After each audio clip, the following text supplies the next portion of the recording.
we kind of look at things in the wrong way, the wrong direction, and so that the Buddha looked at things in the other direction and he got the truth. Because we sort of like look from the end to the start, see, but we don't look at it from the start to the end. So we are actually at the end, and the end is looking at the start, thinking, well, yeah, no, but actually we should see it from the start to the end. Then you see, oh yeah, you're the end of all of the whole universe.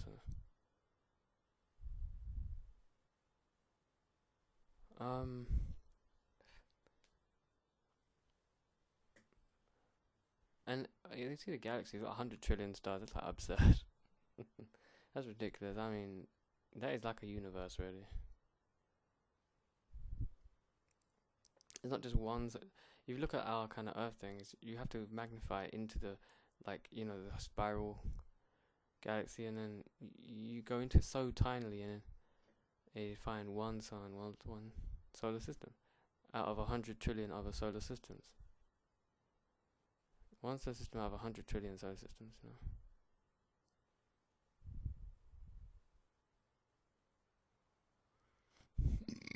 So that to me is like a universe, But then you've got like a universe of universes, pretty much.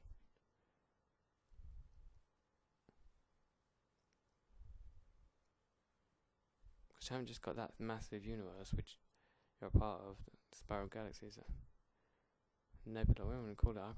I call it a universe. And then I say, well, there's as many.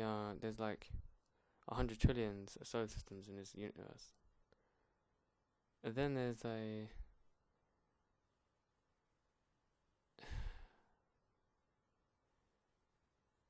as many like universes as there are solar systems in the universe. See? So there's like 100 trillion universes.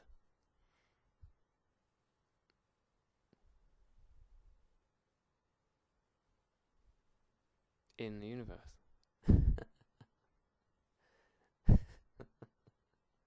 And in each universe there's 100 trillion solar systems.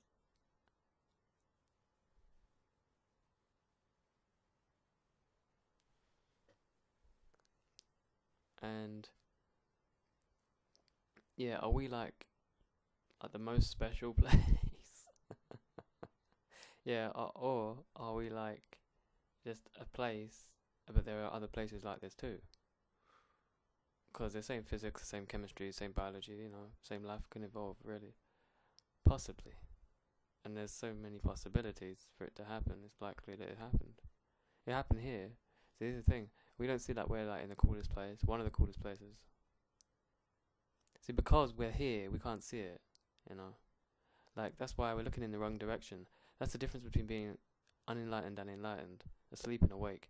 Or unenlightened and enlightened is because when you're unenlightened, you're looking in the wrong direction. You are the point, looking out for the point, And that's what the Buddha did. He changed his way of looking at things. So when you become enlightened, you go from having no point to seeing where the point is.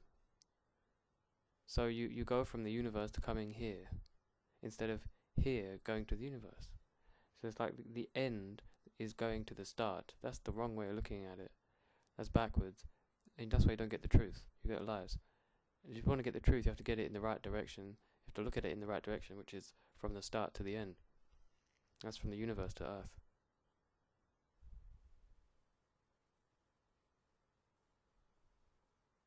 And obviously to you. Yeah, my life doesn't mean anything actually. The meaning is there. I keep talking. I don't know.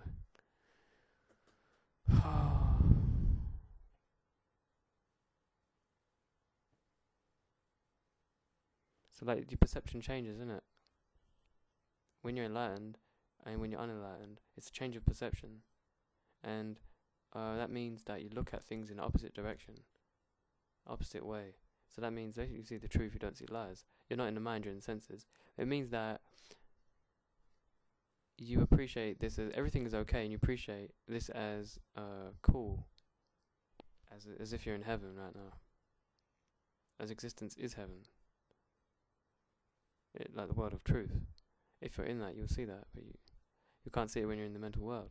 So, also, unenlightened is in the mental world, 3D, and then enlightened is going into 4D existence, one dimension higher. So you could call that enlightenment too, go 3D to 4D.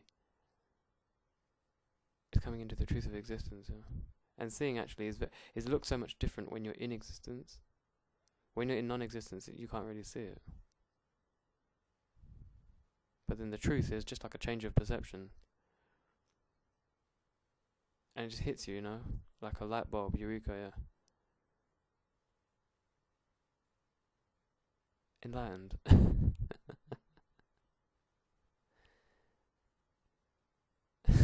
Bingo, But you see how the Buddha did it? He probably apart from looking in the context of death to start living, you could look in the context of no mind, nirvana. Have that as the context in your mind for everything.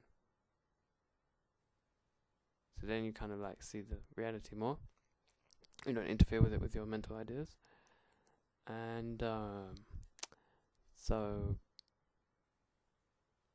in enlightened. So what happened? What the might have also done. What I did was, I think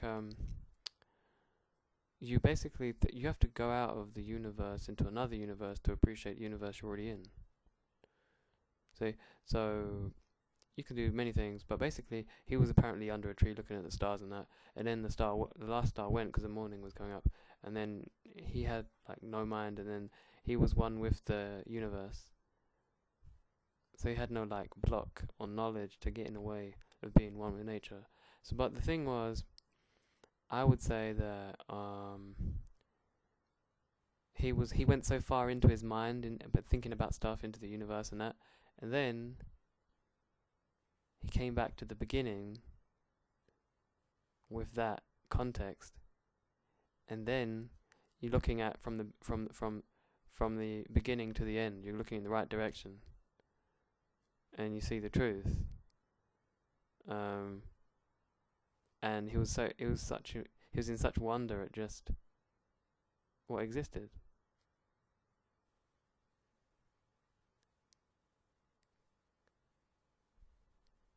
Saw it in the right direction, saw the truth of what existed. Enlightenment means that as well as other meanings too. In my book, anyway, it has a few meanings. Pretty much.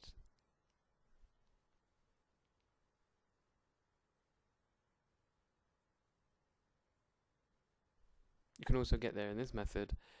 Okay, I say think of the universe. Okay, then I say that's not the universe, because the universe is infinite, so it's more than that. So get a new image. And then go to another one. And then in that new image, look for life, where there will be somewhere where you could live and that. In that new image. And where you could be and stuff, and where there could be life and live and be happy and play around and stuff, and open your eyes and you can feel the truth now, your perception changing, like the truth is sinking in.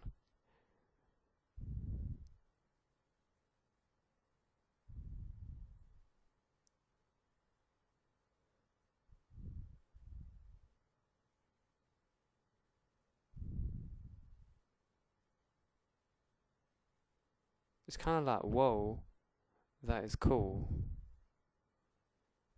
What I think is just crap and boring becomes really cool.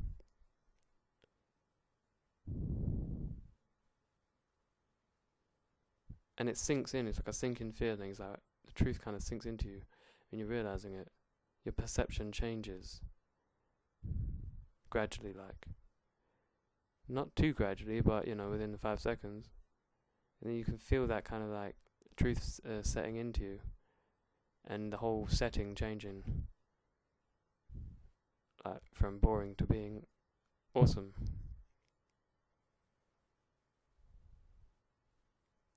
Wonderful, cool, amazing, mind blowing.